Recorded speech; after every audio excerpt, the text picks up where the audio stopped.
housekeeping things. We will be recording today's session, and we will be providing a link to this recording as well as a copy of the slide deck that you'll see today to all those who have registered. To minimize distractions, I do ask that everybody mute your microphone. This will be an informative session. However, if you have any questions to ask, we would like you to put them into the chat box, and we will be monitoring them and then answering them as we go through different sections of today's presentation. Today's session is presented by the great team from Hainline, also known as Hainline and Associates. They're a construction expert consulting group. They provide construction management, project controls, and claim mitigation services across the K-12, industrial, mixed use, high-end residential, civic, and infrastructure markets. They serve owners as their representatives throughout the entire program, or they can be brought in as by owners or contractors on needed on a contract review, procurement, scheduling, estimating, project management, risk management, forensic analysis, or claims resolution. Wow, that was a mouthful. So with that said, it's my pleasure to introduce Jim Stoner, CEO of Hainline, and he will highlight his team and kick off today's presentation. So with that said, welcome, Jim. Thank you. Do we have the screen share up? It's coming up. Coming up.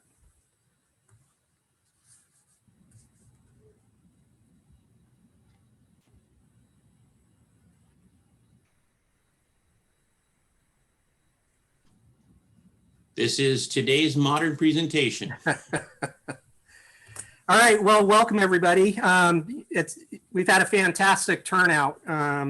As Lance was saying earlier, this is the most attended event since the COVID period for the Northern District, so that's awesome. So Lance gave our introduction for Hainline. My name is Jim Stoner. I'm the CEO of Hainline, professional engineer. Been in construction for 27 years, been in the claims and consulting, owner rep construction services business for about 15.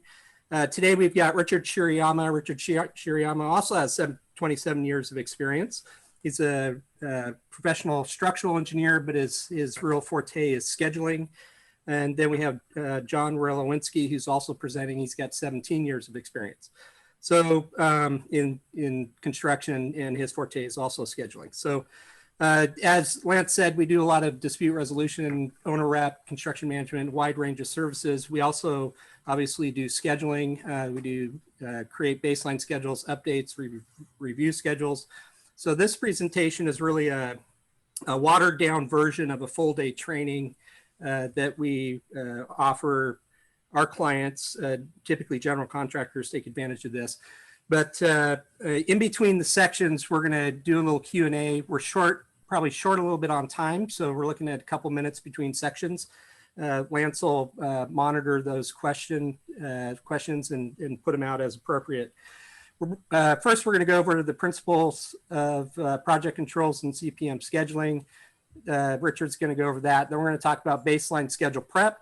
We'll talk about proper updating of schedules. We'll touch a little bit on forensic schedule analysis. We won't go in depth, but we'll kind of touch on the basic concepts there.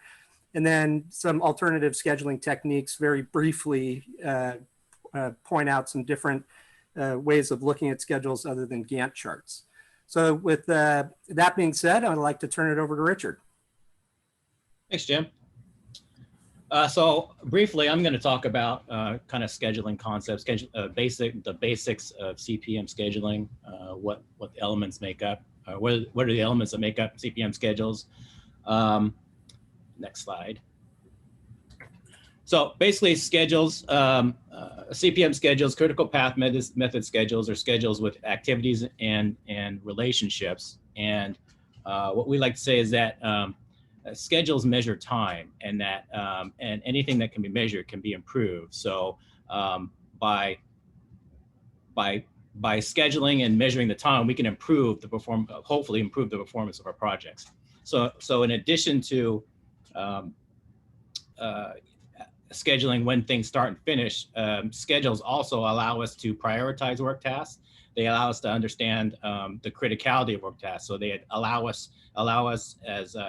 general contractors or subcontractors to focus their resources on on the set activities or set of activities that will allow the project to finish on time or hopefully early. We could also use schedules to resolve disputes, delay claims, delay disputes, and we can also use schedules to accelerate projects, either to achieve an early finish or to mitigate delay that has occurred. Next slide. So some people like to think that schedules are just a glorified task list or task list with a bunch of bars attached. They're much more complex than that. Yes, schedules are a list of activities, but those activities also have relationships between them that govern when they can start and when they can finish.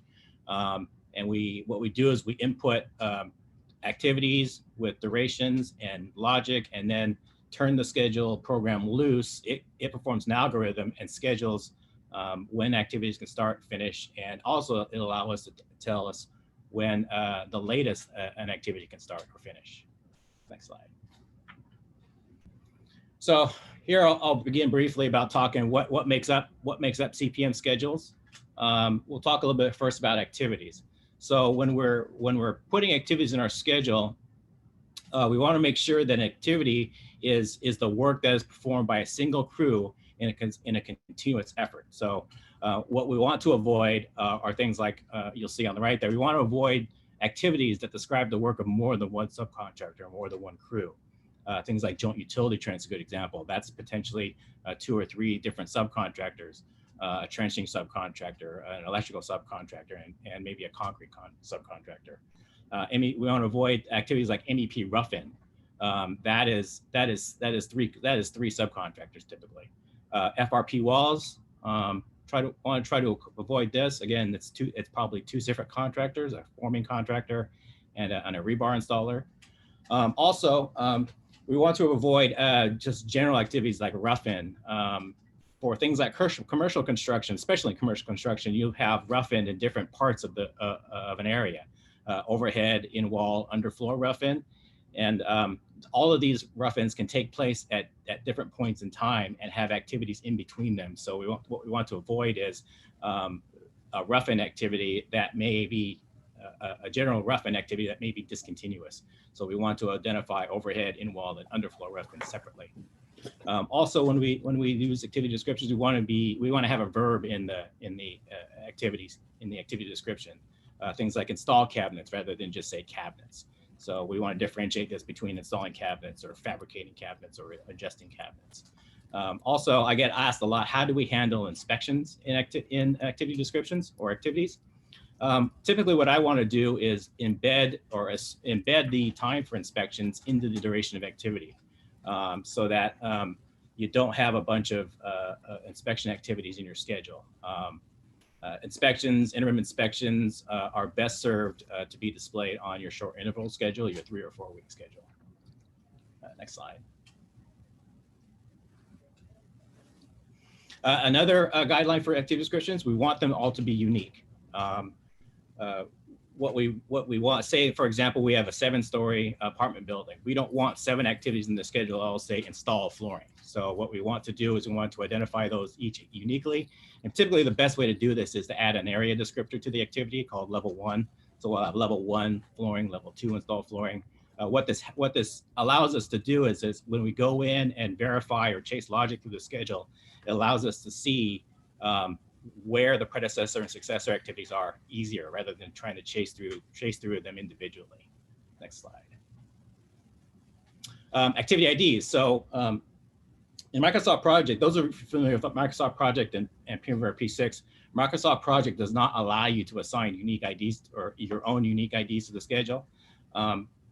Microsoft Project assign those automatically. In P6, you're allowed to assign your own activity IDs to each activity.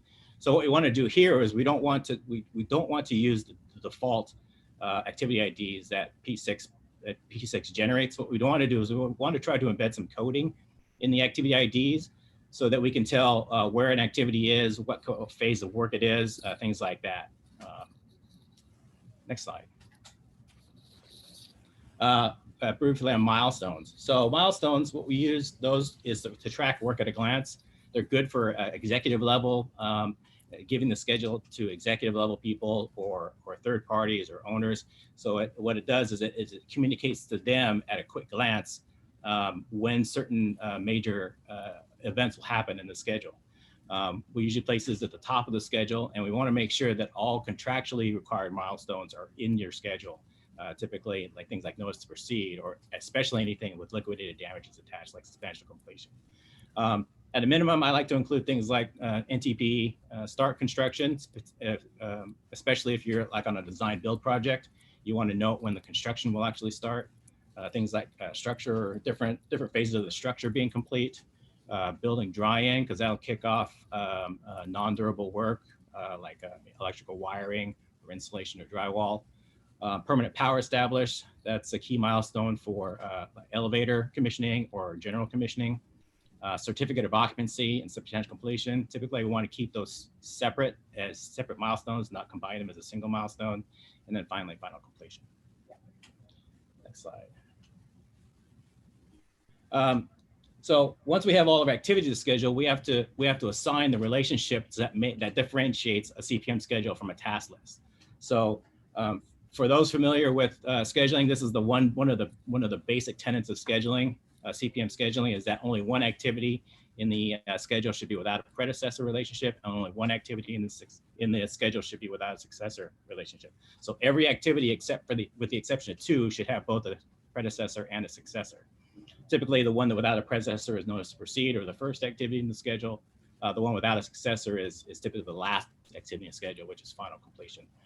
We want to make sure all the activities have logic assigned to them so that early start, early dates, and late dates and total float are calculated correctly. Next slide. So three basic types of schedule logic: sequential logic. So this is basically construction sequencing. Framing, then rough-in, then drywall, then paint logic, or sequencing like that. Another type of logic is what I call resource logic. Some people call this crew chase logic. So this is linking work by similar crews to prevent them from working in multiple areas at the same time. So this, for those of you familiar with resource leveling, this takes the place of resource leveling in a schedule. We want to use this for major pieces of work, things like framing, electrical installations, structural work. And we also want to use it for near critical work. So again, in the case of apartment building example, things like cabinet installation and flooring installation. The last type of logic is preferential logic. This is logic solely used to hit a date in the schedule. We want to avoid this type of logic because, as you know, things in a schedule or things on a project change, and if you have a lot of preferential logic in your schedule, those dates can get mixed up. So, for example, tying the start of landscaping to the finish of a drywall activity, so that landscaping starts in the spring. We want to avoid this type of relationship. We want to try to find some other way of making the landscaping start in the spring. So types of activity relationships in both project and P6, they allow 4 types of relationships. Finish to start, the most common, it's the default relationship in both programs. Then there's finish to finish and start to start relationships. And there's also an option for finish or start to finish relationships, and we want to avoid these types of relationships because they don't make a lot of sense. There are rare cases where you can use this type of logic, but for 99.9% of all cases, you shouldn't use this type of logic. Next slide. We want to avoid non-standard logic. So things like finish to start with positive lag. So what this does is it creates a gap between 2 activities. You see this a lot with trying to model cure in a schedule. So what we want to do is we don't want to use positive lag with a finish to start to model cure. We want to actually put a cure activity in the schedule. Other ones are finish to start with excessive negative lag. We want to consider maybe using a start to start activity relationship instead. Things like finish to finish or start to start with negative lag. These 2 relationships or these 2 types of relationships can potentially cause the successor to start before the predecessor. We want to avoid that. That's called reverse logic. finish to finish and start to start with positive lag. So it's the same thing with the positive lag on finish to start. It creates the potential to put a gap between two activities, and we don't want that. Next slide. A little bit about unrestrained starts and unrestrained finishes. So in schedules, we want to make sure that not only activities each have a predecessor link and a successor link, but we also want to make sure that the starts and finishes of each activity are what we call restrained. So in this case, in this example here, we have an unrestrained start. So the third activity can theoretically start anytime from notice to proceed to when it's shown and not impact the schedule. So that doesn't make a lot of sense. So what we do to fix that is create a link between the second, or create a link between the first and the third activity. Similarly, next slide, unrestrained finishes.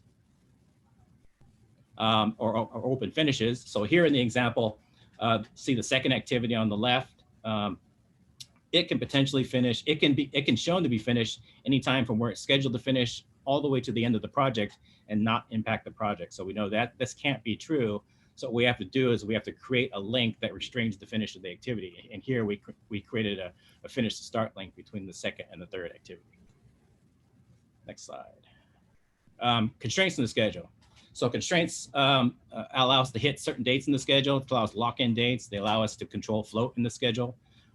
We want to minimize their use. So for the most part, you want to use constraints when they're contractually, when they're required contractually in your schedule. The most common of these is a late finish constraint or finish on or before constraint applied to a substantial completion date. To note that if that date slips beyond the date defined in the contract, that it will generate negative float, and you'll know instantly that your project is behind schedule. We want to avoid things like mandatory start and mandatory finish constraints, as they're called in P6, or start on or finish on constraints in project. So what happens here is, with these types of constraints, the scheduling algorithm will violate schedule logic to hit the date. So we want to avoid these types of constraints in your schedule. Next slide. Calendars. So calendars govern when work on activity can be performed. Typically, when I build schedules, I create 3 calendars. I create a 5-day work week, standard 5-day work week schedule with standard holidays. Typically, those holidays are the 7 major holidays. If you're working with military projects or government projects, be aware that some of those construction teams may require you to define all federal holidays as non-working days, things like Martin Luther King Day and President's Day and Veterans Day. I also like to create a 6-day work week, kind of a quasi or an acceleration calendar. This basically defines the Saturdays as working days. So when we build this schedule, we want to make sure that Saturdays that fall adjacent to holidays are also defined as non-working. You don't want to get to a situation where you have a 6-day work week calendar and you're not working Thursday, Friday of Thanksgiving, but your schedule shows that you're working on the Saturday after. You want to avoid that type of conflict in your schedule. The last type of calendar put in is just town day calendar. We apply these mostly to concrete cure activities or waterproofing cure activities. I like to run my holidays and non-working days for at least a year after the estimated completion date, in case you get change orders or other impacts that extend the length of your project. And in P6, for those of you familiar with P6, we want to use project level calendars. We don't want to define our calendars globally. Defining calendars globally creates problems when you transfer the schedule to somebody else. Next slide. Float. Real briefly on float. 2 types of float we look at in the schedule: total float and free float. So in this example, at the bottom, total float is the one on the right. So it's the duration of activity can slip before it impacts completion of the project.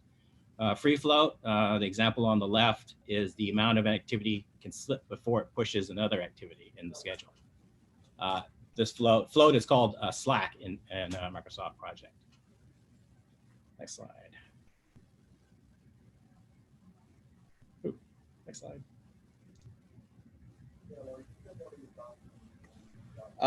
Talk real briefly about how to organize a schedule. Nowadays, schedules are typically organized by what we call work breakdown structure, or WBS. It's basically an outline schedule. Project kind of performs this automatically when you indent and when you indent sets of activities. Basically, you just as you work your way through the levels of WBS, you get the areas you're defining are smaller and smaller. Next slide.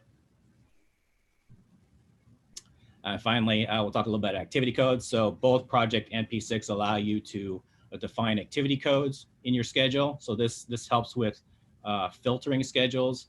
Say you want to create a schedule of all the electrical activities for your electrical subcontractor. You can achieve this by assigning a subcontractor or responsibility code in your schedule. Military projects, government projects actually have a set list of activity codes that have to be defined in your schedule. And you want to make sure that if you're working on one of those projects, you want to read your spec and make sure that you're assigning those activity ID or activity codes. And I think that's it, right? Yeah. So are there any questions on CPM basics? Hey, Richard. Yeah, we did have a couple come up.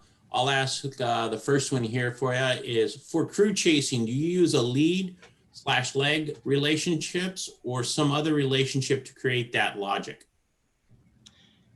Typically, I'll use finish to start, and if I have to, in order to pull time out of the schedule, we may use what's called lead logic, which is basically overlapping. It's a finish to start minus or a start to start plus relationship.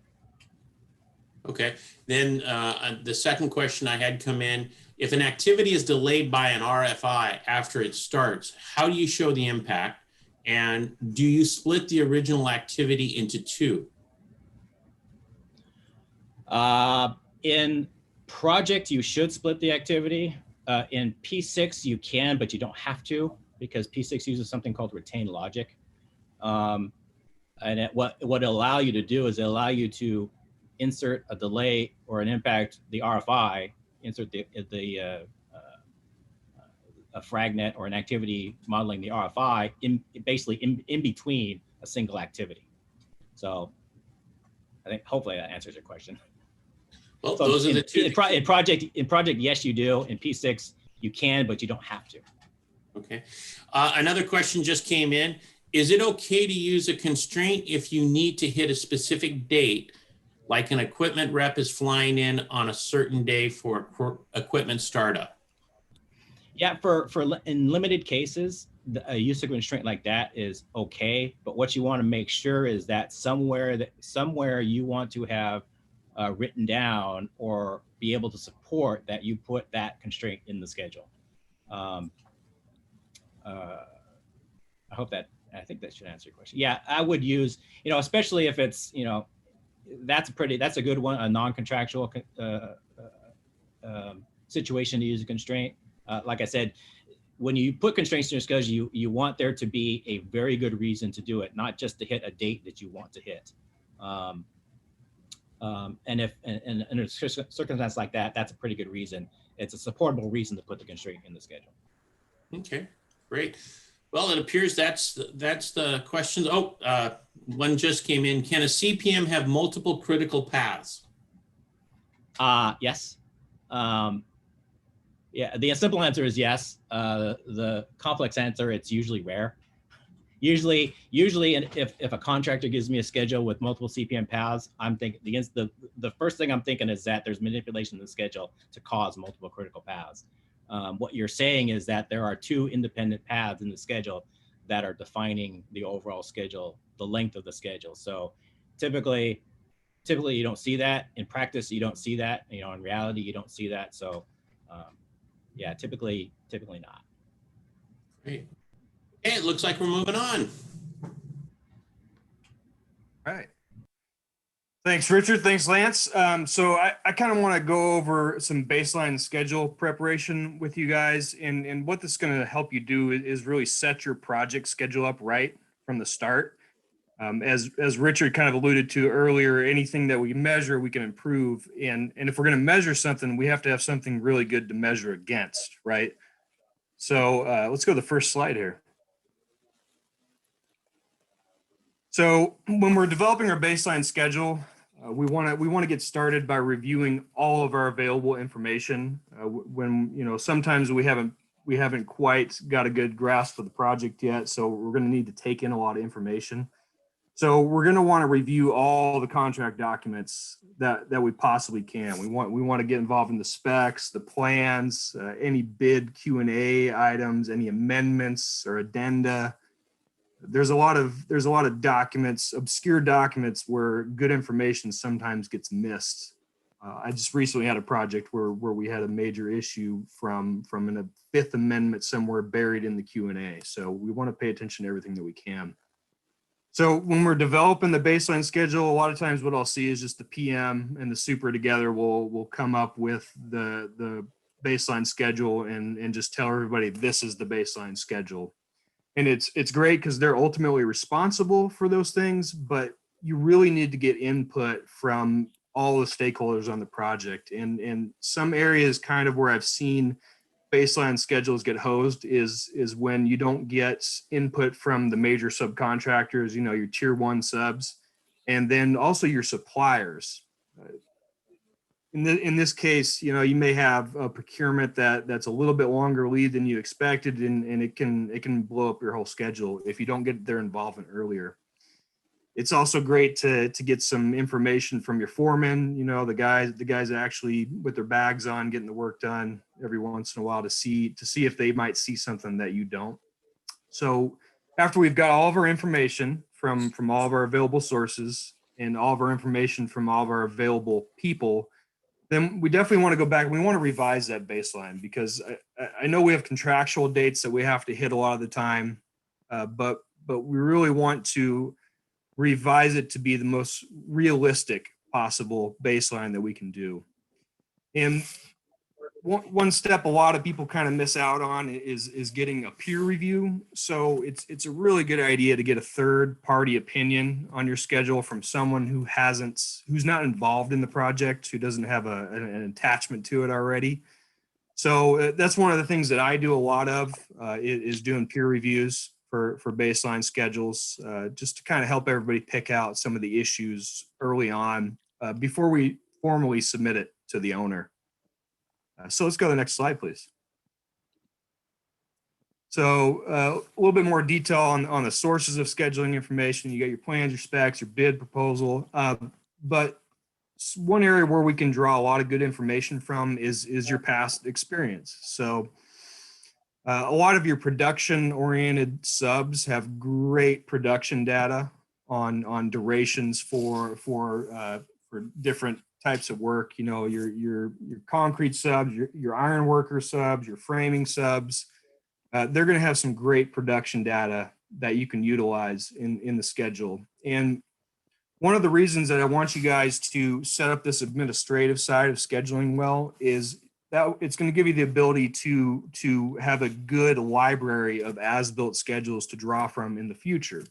So that's another source of information that I want to draw from is all of your as-built schedules. So let's go to the next slide here. So I want baseline schedules are just kind of seen as a contractual requirement a lot of the time. You just want to get it out the door because you have to do it to get your first pay app in. But when we're going to modify that baseline schedule, we really want it to be a mechanical, deliberate process. We don't want to change it just because we feel like we should change it. So the main reason that I will modify a baseline schedule is contractual changes. So obviously when a change order has been issued, that modifies either the scope or the duration of the project. We're always going to add those to the baseline schedule because we want to be fairly compensated in time and or cost.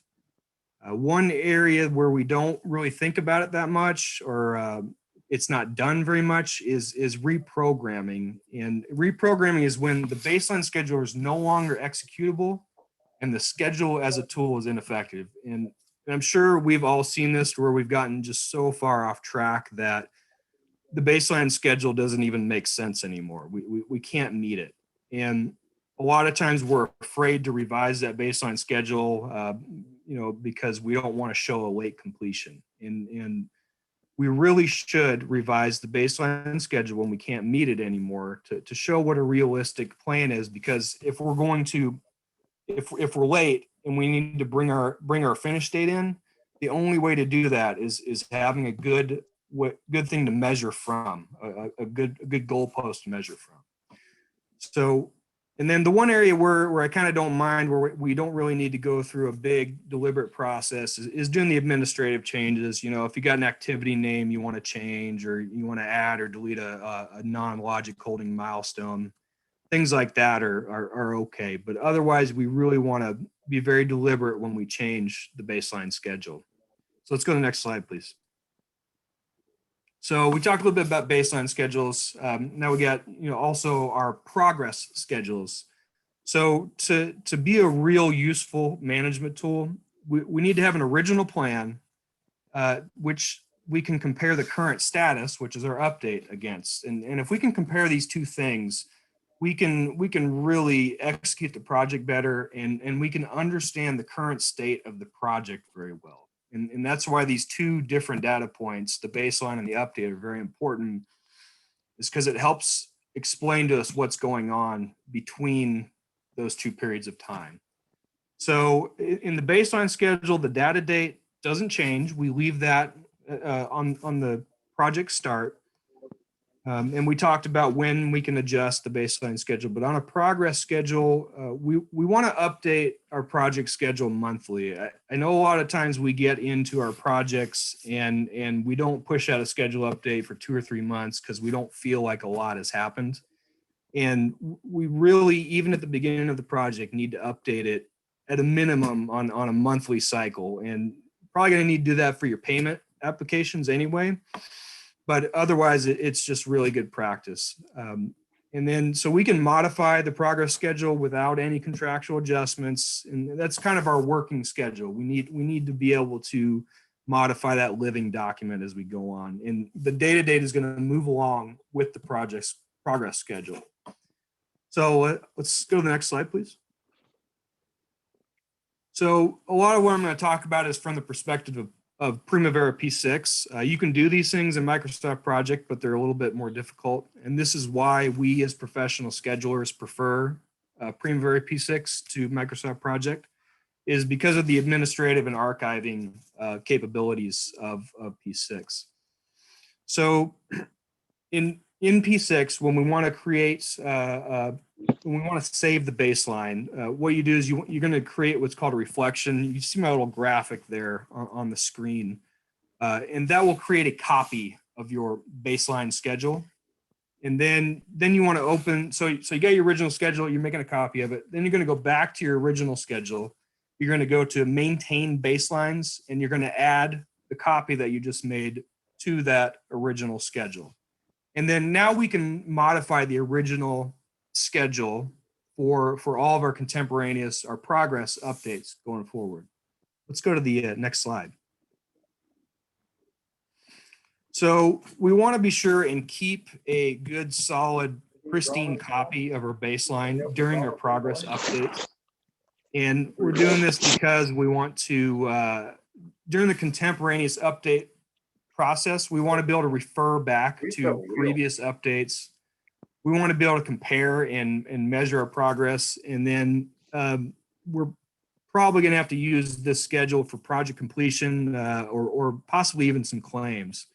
So this is one area there where we get involved a lot, Hainline, on claims. And a lot of times I come into a project and the schedules are just a mess from the perspective of knowing which schedule is which one's your baseline, which one, having all the updates there.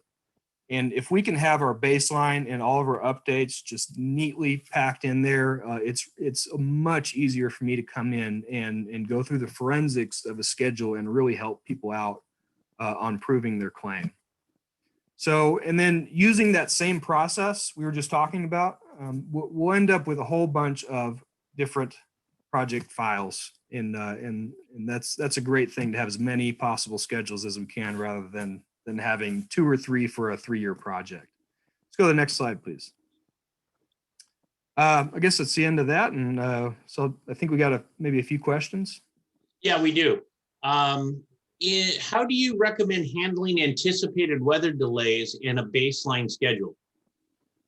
Anticipated weather delays. So I'm kind of on the fence with adding weather calendars. I don't, a lot of times I don't like to do that, but sometimes people will create a calendar with non-working days for weather delays. I actually recently had a project where that was a requirement on a Bureau of Land Management project. But otherwise, I really like to just provide an activity for weather and then link anything that was pushed out by that weather to that activity. That way, it's very overt and deliberate. Okay. And then a second question came in. Is it okay to change activity IDs through different updates, or should created activity IDs maintain same ID throughout the project? Yeah, that is definitely a pain point for me. I really do not like changing activity IDs. Sometimes you have to do it just because, let's say you start out with 500 activities and then you end up with 1,000.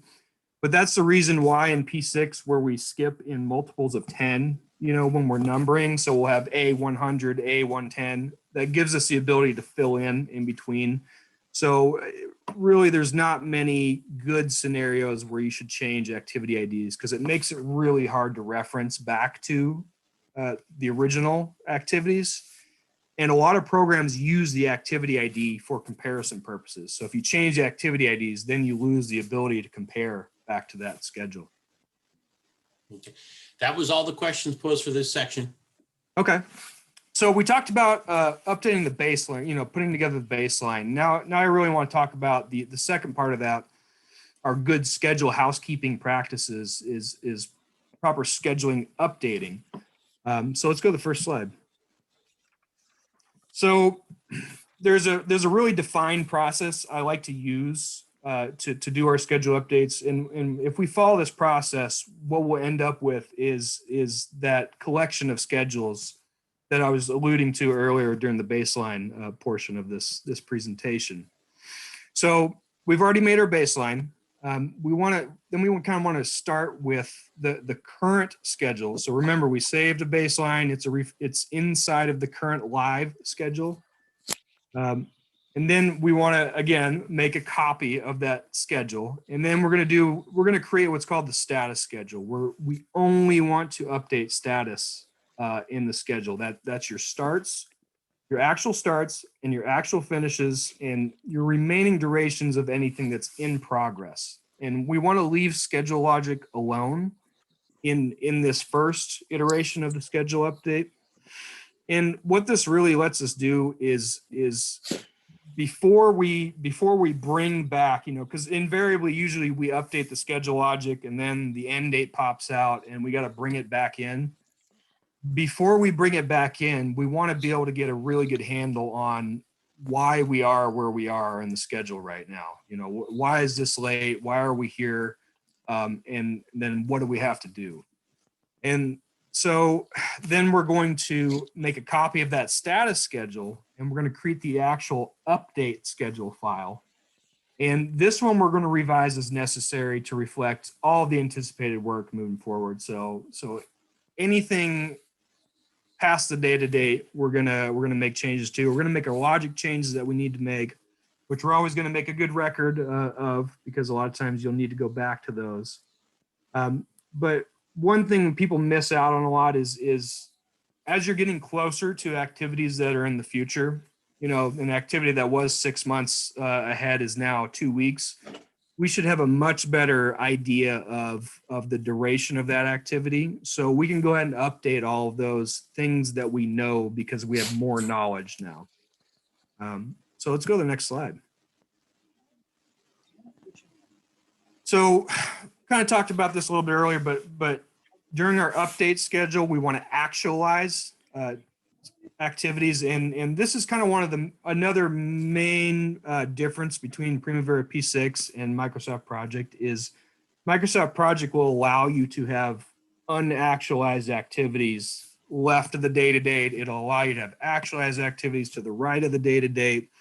And it can really create a mess in your schedule that way. So So as a very hard rule, any activity that is to the left of the data date should have an actualized start and or finish date to it. No exception to that.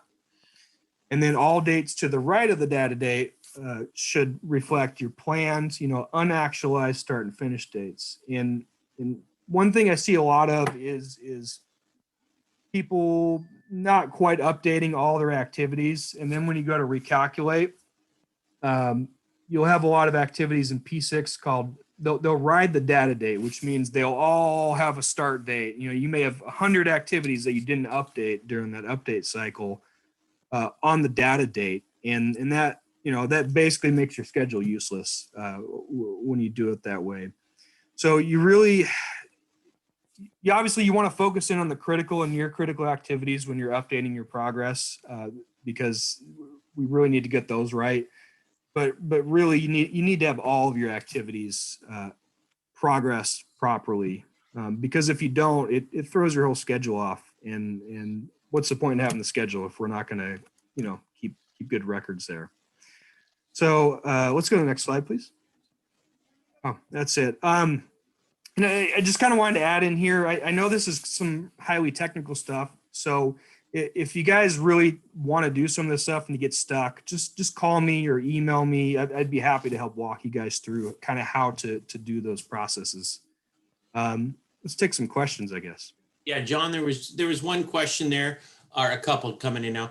Is there a general recommendation regarding how many activities in a schedule are critical? Yeah, the general idea, it should be between 20 and 40% of your activities should be critical, depending on your project size. If it's less than that, you probably need to add some more logic. If it's more than that, then you probably need more activities. Okay. And then who owns the float? The owner, the contractor, or the project? Nobody. The project usually owns it, unless it's explicitly stated in the contract, which it usually is nowadays. Most contracts I see have ownership of float called out, and it's just whoever gets to it first. And I know a lot of contractors will sequester some float in the schedule by building in float to the activities.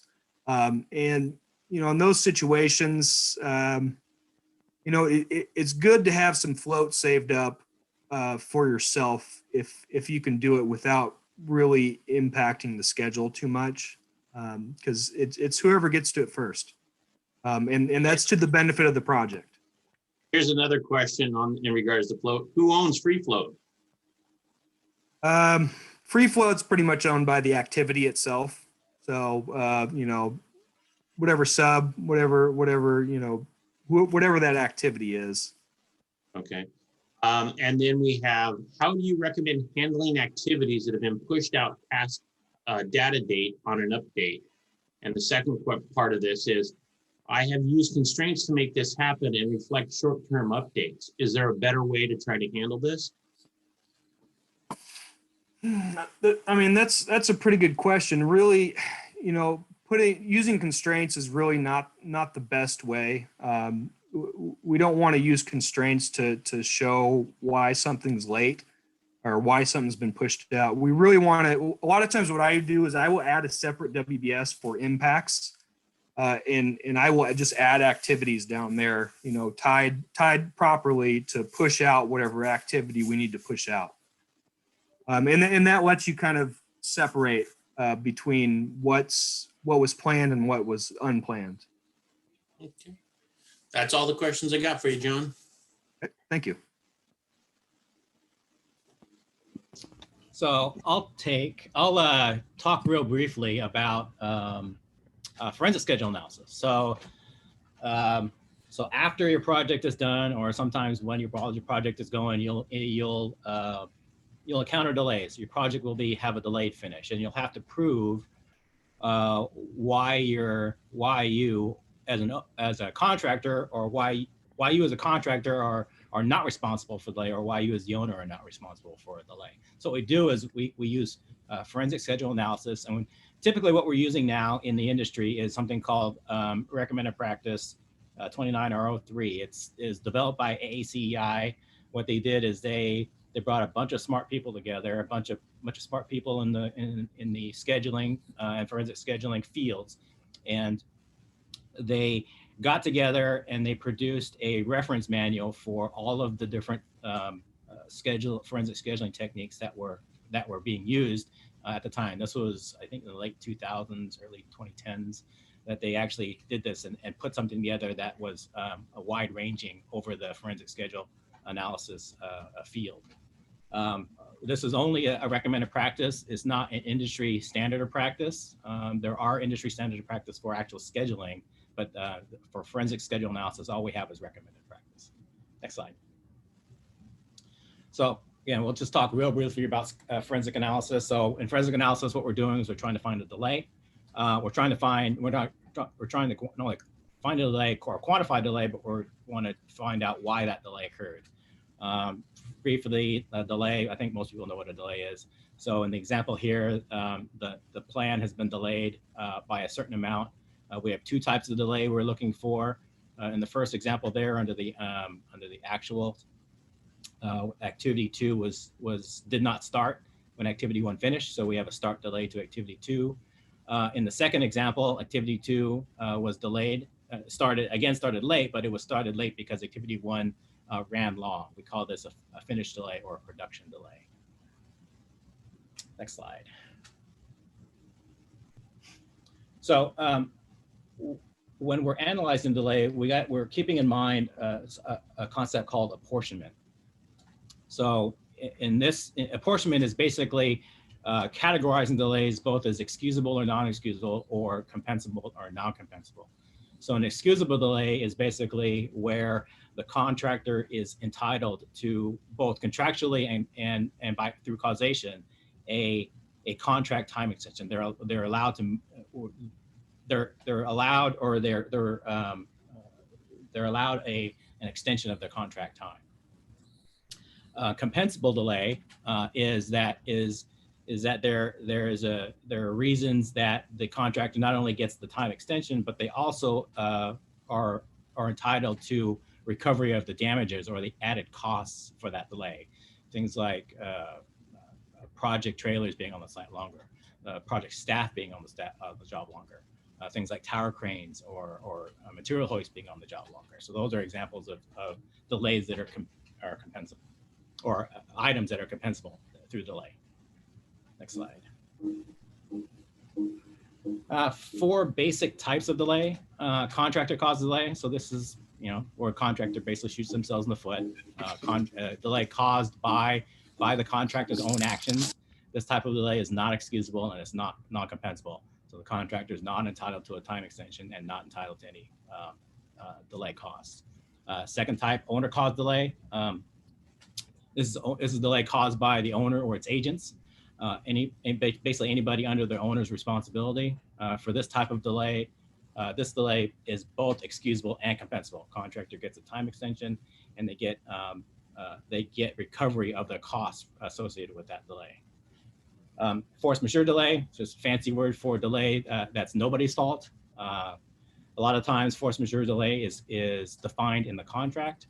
Examples of force majeure delay, the most common type of force majeure delay is a weather delay, rain, excessive wind, snow, or freezing temperatures. Other types of force majeure delay are labor strikes, acts of God, and also the one we just experienced, pandemics are typically force majeure delay. Finally, concurrent delay, force majeure delay, a contractor is entitled to a time extension, but not a recovery of its delay costs. Finally, concurrent delay.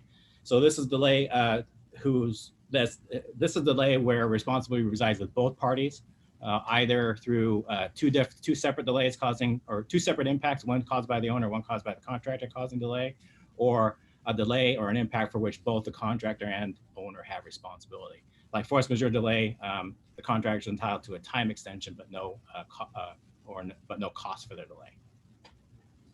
Next slide. A couple of basic methods for schedule analysis, observational methods, model methods. Won't go too deep into this. Basically, observational methods. What we do is we quantify the delay and then find the causes of the delay. And model methods, we do the exact opposite. What we do is we model delay causing events, and then or what we do is we find all the causes of the delay and then insert those delays as fragments in the schedule to find out the effect of those delays. Next slide. Finally, what method do we choose? It depends on a lot of different factors. Sometimes you're contractually required to do a certain type of analysis. A lot of contracts will require what's called a time impact analysis, which is a form of model analysis. Basically, you take a fragment or a sequence of activities that model the delay, insert it into the schedule, give it logic ties, and then turn the schedule program loose to figure out if the project end date has been delayed. Sometimes there are legal considerations. Sometimes you have to, are we defending, are we supporting analysis? One method may be better for a contractor, in supporting their claim. Another method might be better for an owner for defending against the delay claim. Size and complexity of dispute, budget considerations, different methods require different amounts of resources and time. Some are, what you do is you don't want to spend a whole bunch of money to analyze a small amount of delay and a small amount of delay costs. But if you have a really large delay, a very complex delay, you may be forced to expend these resources and time and labor to prove your delay. Also, resolution forum. Some techniques are better for like an arbitration panel who may have a lot of experience with construction. Some may be better for like a jury or layperson, so that may or may not, that probably won't understand construction. Some are better suited for that type of audience. And I think that's it. Are there any questions on forensic analysis? Actually, I had a question that came in just after this may be going to you, John, but is there useful information to be learned from comparing baseline and progress schedules? And the second part of that is there a chance to make incorrect assumptions doing this? There's absolutely a lot of good information that comes from comparing baseline to the progress updates. You have to be sure that the context is correct, though, and that's kind of sometimes the downfall of it. So you'll need to know what you're looking at, and you'll need to produce the data in the right way. And that's one of the things that I spend a lot of time doing, is comparing baselines to progress to produce actionable intelligence. So it's great to do it. It's the reason for having the baseline and progress updates, but you want to be sure that you're wielding that power correctly. So you need to do a little bit of self-education on those things to really produce the best data from it. Okay, and that's all I had at that point. Oh, okay. Hold on. I just had another pop up. Would unknown conditions be considered a valid impact, or specifically tracking how to compensate for the impact? You have to look at your contract. Yeah, you have to look at your contract. Typically, unknown conditions are a compensable delay. So yeah, if you say an example of an excavation, you hit contaminated soils, you're going to need to track that in your schedule to be able to support any delays that occurred. If the excavation is small, usually the impact analysis is pretty easy. All excavation comes to a stop. But say in a large excavation, you may be able to localize the contaminated soils impact and mitigate some of that delay. So instead of all of the excavation coming to a stop, maybe only a certain portion comes to a stop. Okay. And does the forensic analysis typically include analysis of the baseline versus progress schedule, or is it mainly looking strictly baseline monthly updates? So that's we use both basically. So those are both what described there. Those are both the two observational techniques. The first one you describe, baseline versus progress, that's a plan versus as-built. The second one you're talking about is a kind of a time or a contemporaneous project analysis or a Windows analysis where you're looking at how the schedule evolves through the progress updates. So forensic schedule analysis includes both of those techniques. Okay. It looks like that's the last of the questions at this point. Okay. So originally this presentation was about 30 minutes longer because I wanted to tell you guys about some alternative methods of scheduling, but we had to find somewhere to cut out time. So I'm an expert in not only P6 but several other various modes of scheduling. So if you want to know more about them, you'll just have to, you can always just give me a call or send me an email. I'd be happy to, I love this stuff. So I'd be happy to talk with you guys about it a little bit more, but I think I just have 2 slides on it. So let's go to the next slide. So one of the other scheduling techniques is linear scheduling. Some of you may or may not be familiar with this. It's very prevalent in the heavy civil industry. And so it's a method of scheduling to where not only do you have the time on the y-axis, but you also have the location on the x-axis. And it really helps graphically display a schedule on one page, especially for flat work. Your transportation, your underground work, tunnels, transmission lines, things like that. So that's one method of scheduling. And then the next slide is another method. So this is kind of one of the industries I've really helped pioneer. I had a lot of involvement in developing Synchro, which is a 4D scheduling software. And 4D scheduling is when you combine the model with the CPM schedule. So each model object is a schedule activity. And it really helps graphically explain the schedule. People use it a lot during presentations. It helps with your business development and getting more work, showing that you understand the schedule, and then also really, really helping people who don't quite read Gantt charts and logic very well. It really helps them understand the sequencing of the schedule. So we can talk more about that another time. We did have a question pop in. What type of analysis do you prefer in forensic analysis? Go ahead, Richard. Typically, I like to do what I call a contemporaneous project analysis, or you hear it sometimes called the Windows analysis. That's the analysis that analyzes the progression of the schedule through the progress updates. But again, certain factors may not make that possible. I've run into situations where the project schedules were done solely for the purpose of meeting the contract requirements. So the information in the schedule was no good in terms of evaluating delay. Sometimes we just need to do a quick analysis. So the Windows analysis or the CPA analysis is kind of time consuming. So maybe in that case, we'll use a simple plan versus as-built. So typically I like to use the CPA or the Windows analysis, but we have to be able to adjust based on other factors. Well, great. I don't see any more questions coming in. We are right about at our hour time point. I want to say thanks so much to Owen, John, Jim, and Richard for joining us this morning. I hope everybody found a lot of value in this past hour. Are there any final words from anybody from the Hainline team? I'd like to say thanks to everybody for attending. I just kind of keeping an eye on the attendee count, and we held the audience throughout, which is awesome. If you've got any questions, feel free to reach out to either John or Richard or myself, and we can try to answer any follow-up questions. A lot of technical information to take in. Again, the recording will go out. You can have it for reference later on. But fantastic turnout. We're happy to give it, and this is what we love to do. So.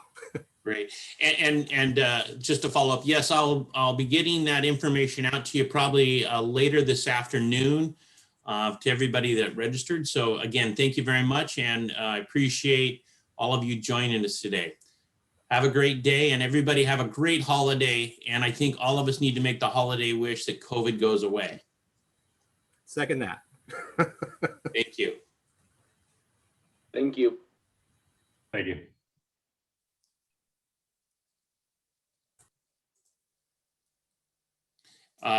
Alwyn, oh, she already left, so. John, coming thanks in. a lot. Here she is. Oh, It's the same thing. Lance was talking to you. Oh, he was. I'm here. oh, hey there. I just wanted to say thanks for working with me so well. You made it an incredibly smooth process. You guys are a fine oiled machine there. Thank you for saying that. That's very kind. Yeah. But I look forward to working with you in the future. And as I said, I'm going to be talking to a few others about this opportunity. Thank you Great. so much. We love it. Okay. And then Alwyn, why don't you follow up with me either later today or tomorrow on the post session. Will do. Sounds Okay. great. Thank you. All right. I'm going to end the session now. Take care. All right. Thanks, Lance.